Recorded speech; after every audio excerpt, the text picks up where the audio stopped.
Are you really a runner? That seems like a relatively simple question, but that is a label that a lot of people hold tightly. They're very proud to be a runner. And so a lot of people will debate what makes a runner using criteria like pace or distance or consistency. But what I'm interested in today is something beyond criteria and definitions. Because we gather identities and labels like race medals. Runner, marathoner, sub 3 hour marathoner, salesman, CEO, parent, spouse, Christian, atheist, Republican, Democrat. But what happens when we stop and actually ask ourselves, are these labels actually me, or are they just things that I do?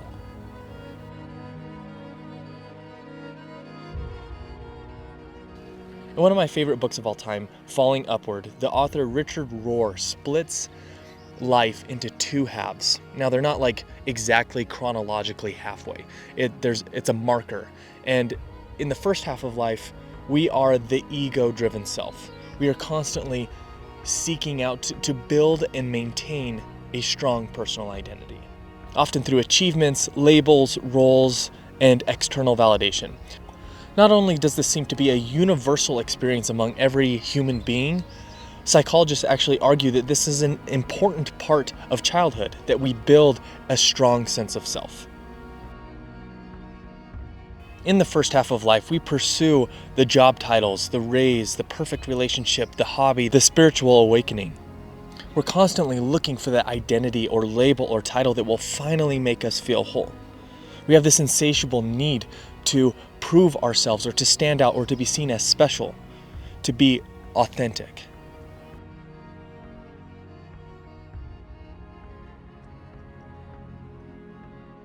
For the runner, the ego-driven self looks like the person that's constantly obsessed with getting their personal best, or with the Boston qualifying standards. They're looking to be recognized for their accomplishments. This runner is looking for validation and constantly trying to prove something to someone or to themselves.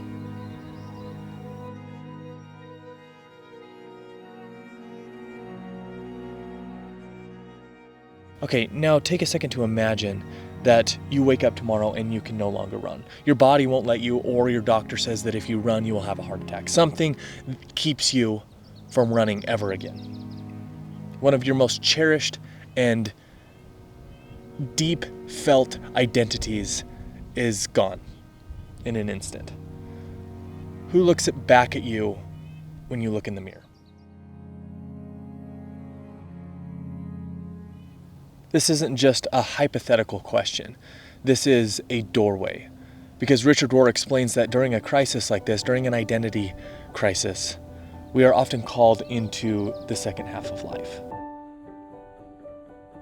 When who we think we are changes, the way we experience life shifts, and that shift can break a person, or it can allow them to become who they might be. In his book, Richard Rohr continues to talk about this identity crisis and the call to the second half of life, and he explains it as a call to the collective, a move away from the constant need for external validation and the search for titles and labels that will prove to you or to someone that you're worthy. And we move away from all of that towards something more transcendental. We move towards the idea that nothing that we do or do not do will change who we really are.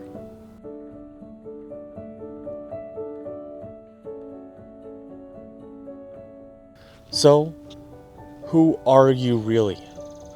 Removing all of the labels and titles that describe what you do on the outside and looking more on the inside. Who are you? This is a question that human beings have wrestled with for thousands of years. The ancient religious traditions have things to say about this. Buddhism talks about the anatman. I think I'm saying that right. And it's the notion of the non-self, or the non-fixed self. It's the notion that no person can step in the same river twice, because not only is the river constantly changing, so is every person. The river flows, and so does the person.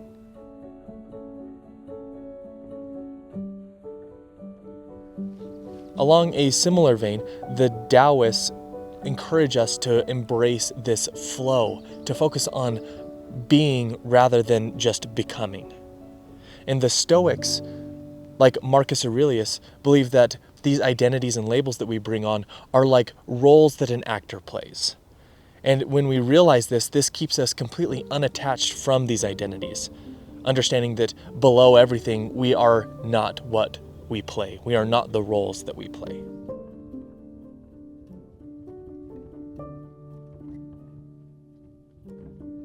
And in Hinduism and Christianity, they both encourage us to move beyond the world of form, into something that transcends these temporary costumes, into something more eternal. Something that they call the soul, or something like that. But the soul and the self that all of these traditions, except for Buddhism, point to, is they're notoriously hard to define and to pin down.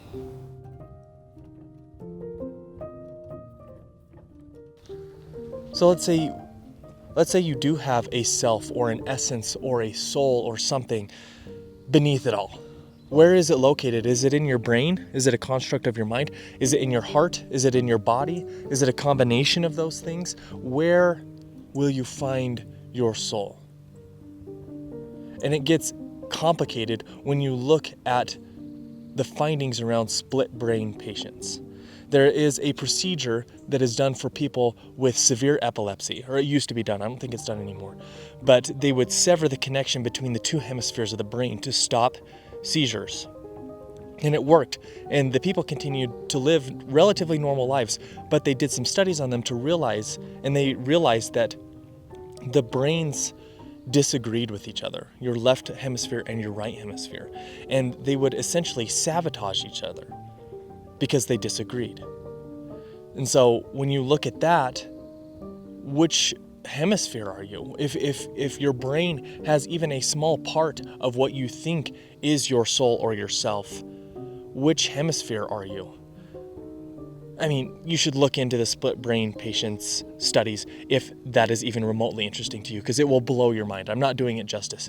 But to take it away from something complex into something that we as runners experience regularly on a really hard run or a race, part of you is saying stop. Part of you is saying go. Which part of you is your real self? The part of you that says stop, the part of you that says endure. And an even higher level question, is there someone observing that debate?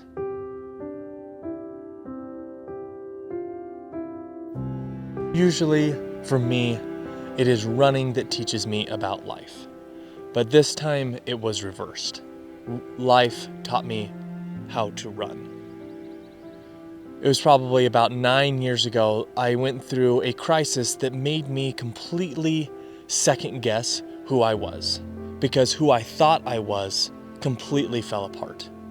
And it was in that crisis that I was called into the second half of life, where I moved beyond the ego-driven self into something more fundamental. And that was true for that part of my life, that part that had the crisis. That was true there. But it wasn't true everywhere.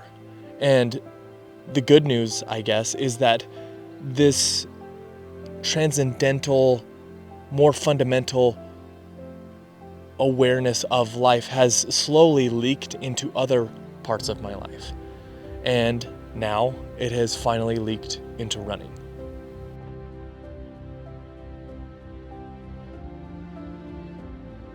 I am beginning to let go of the need to prove myself, to achieve something in running.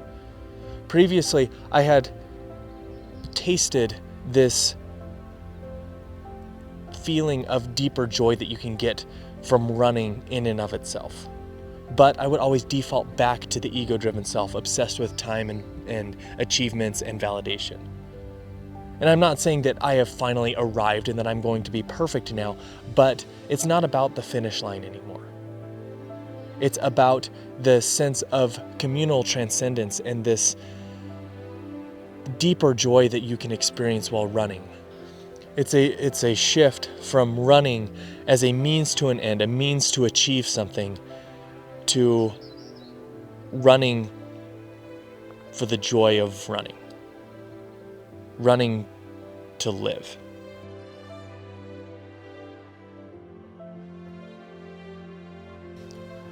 Maybe the deeper curiosity isn't about answering the question of who am I?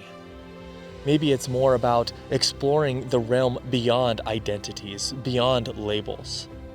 Because maybe it's the search for identity, the search for achievement and validation that keeps us from realizing that we are more like a wave traveling through the sea, eternally changing and shifting. And as soon as we try and point to the wave and pinpoint it and define it, that pinpoint and definition is already outdated because the wave has moved on and changed.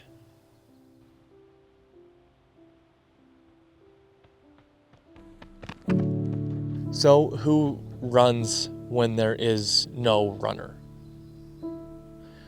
Next time you're on a run and you get into flow, notice how you kind of dissolve, how there is no runner.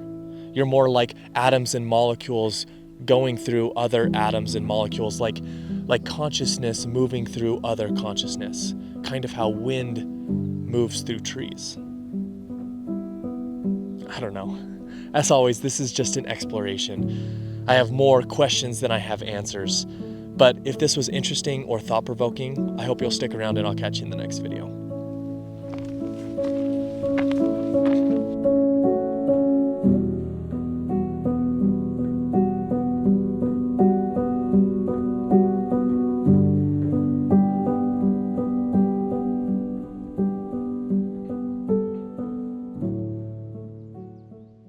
All right, I forgot to do my gear earlier. So we've got the Topo Mountain Racer 4s stance running socks. These are actually the first stance running socks I ever bought, and they're like, I want to say 8 years old. So, you know, a big fan. These are Solomon running shorts. I don't think they make these anymore. They're pretty old. Solomon running shirt. I got the Apple Watch Ultra with my Pride Month watch band, and Ogden Made running hat. If you have any questions on the gear, let me know.